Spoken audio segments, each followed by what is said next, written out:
first bar of God Save the Queen. Every salonier brings their own life experience to their work. I'm a collector, a connector, a curator. I'm one of the few people who still practices the traditional art of the art salon. It's not just a party to have fun, it's to provoke thinking, it's to provoke people questioning their own beliefs. Art is a very personal thing, but I think living with art can get you thinking in new dimensions. I see this painting as a dreamscape, as if it is one of the boys, one of the choristers when he's older. Phyllis Van Horn is a great colorist in the same way that Warhol was a great colorist. This is Ricky, the Duke of Daxon, who is on Instagram as an actor, influencer, and public figure. Something a little kitsch about Krieghoff and Rockwell, that there's a sort of saccharine sweetness that's sort of on the edge of bad taste. But it's right on the edge. I go to walk in the park, and all these Milanese are going, but I never asked him specifically, Patterson, did you intend this as your self-portrait? Because that's how I see it. The last dream I had, I was in Kanazawa on the battlements in 1585, and I was helping defend the fortress. I was friends of the keepers of the castle, and I was advising them on a strategy to defeat the enemy, and we succeeded.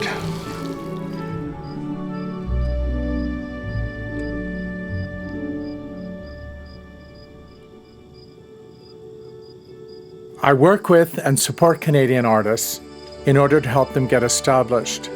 I collect their work, I curate solo shows for them, and help them to get international shows, all of which is an extension of the philosophy that drives my art salon.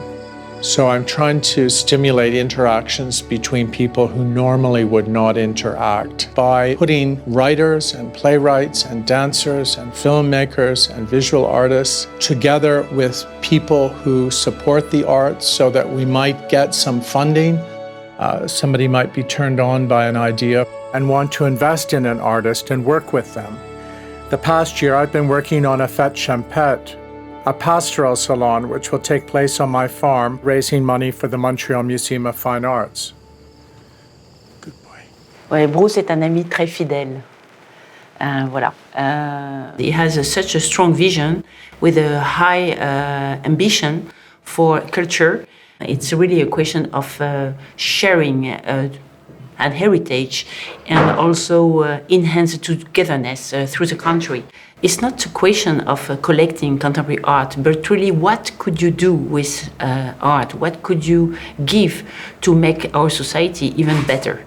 Canadians in general have been hiding our candle under a bushel for too long, and there has been a collective inferiority complex.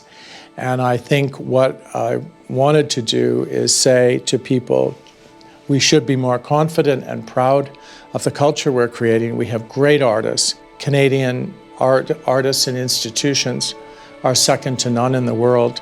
I couldn't make a living full-time as an artist, so then I was working as an art shipper. I've learned it's a policy of his to always ask, like, what do, you know, when he meets art shippers, because they're always artists. We first started working together when he was doing a salon kind of in honor of Johannes' debut, and he wanted some artwork for it.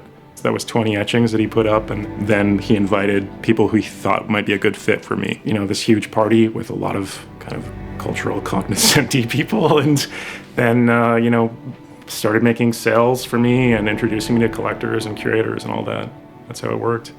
Something I really admire about him is the way he leapfrogs things. I like that a lot. Like he doesn't really stand on protocol, which can be annoying too, you know, like everyone can sometimes get exhausted with that. But the great thing about it is that, you know, where others see doors, it's just, Bruce is just like putting a ladder up to a window and climbing right up. It's like, it's not there at all. And, you know, and as an artist, that's amazing, because you just end up getting access to people and opportunities you never would otherwise. You know, I think part of what made us friends early on, that made it easy for us to connect, is that, you know, I found out later that both of us had sick mothers growing up, and both of them died when they were quite young. And that just, I think, creates a different attitude towards the world as a young person, where you don't feel that the world is so safe. I think Bruce himself is a true artist. Bruce is the kind of person that will challenge you, you know, even on a very personal level, because I think he challenges himself sometimes, you know, and he wants to cut through the crap, and he really longs for a kind of, you know, reality as much as, you know, he worships fantasy. And rolls his whole hand. It's totally fantastic. When you get in touch with Bruce, you enter a magical garden. We say in German, we have this saying, jeder ist seines Glückes Schmied. You're the blacksmith of your own luck. And that's what he does. We have to go back into his early youth or even childhood, where he experienced some aspects of life that might be described as sort of darker sides of life. And he clearly wanted to leave that. He wanted to leave that behind him, or he wanted to counterbalance that with the bright side and with the beauty that life offers. I came from a very dour, uptight, you know, Presbyterian family. No one talked about any of their feelings, and the worst thing you could be in that family would to be homosexual. So I was a completely repressed individual, and plus I was dealing with an alcoholic mother that I was taking care of alone, so I had a very lonely kind of existence. I got married very young to my best friend, and we had a beautiful child. But eventually, it became clear I could no longer repress the nature of who I was. And I had to be honest to myself and to those I cared about. At the time, I was working at an investment bank. We made the decision that I was coming out and we needed to get divorced so that we could both start new lives. That group of people fired me and said that they couldn't have any faggots work for them. And so I was going through a divorce. I was a single parent with, you know, trying to get joint custody. I was down and out.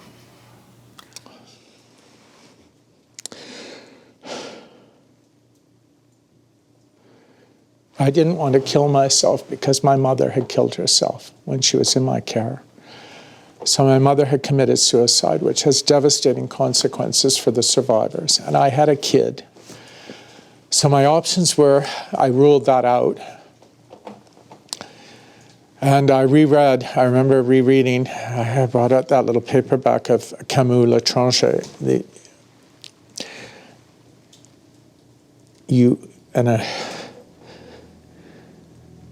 The highest form of rebellion is to live. So I thought I'm going to survive, and I will rebel by living. And I just took it. I didn't take it one day at a time. I took it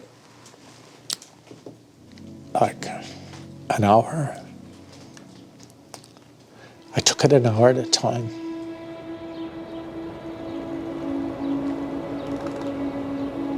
Thank God I had one person I could call, Grover Wickersham, a friend who believed in me when no one else did, who helped get me on my feet financially, helped me form my own investment bank, and got me my first deal.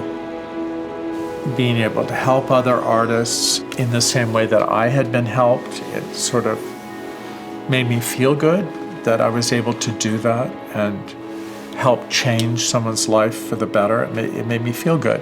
I think because I had been hungry and had no money, I related to these artists who were in poverty. And so I said, I was in the same position, you know, maybe I can help you.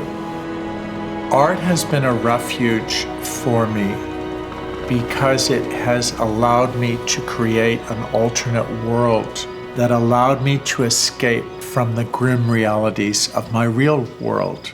I believe in the healing power of art, so my responsibility as a salonier is to take my guests into another world where time stops and they have a new awakening and a new experience where they see the world in a different light and become more grateful, generous, and open.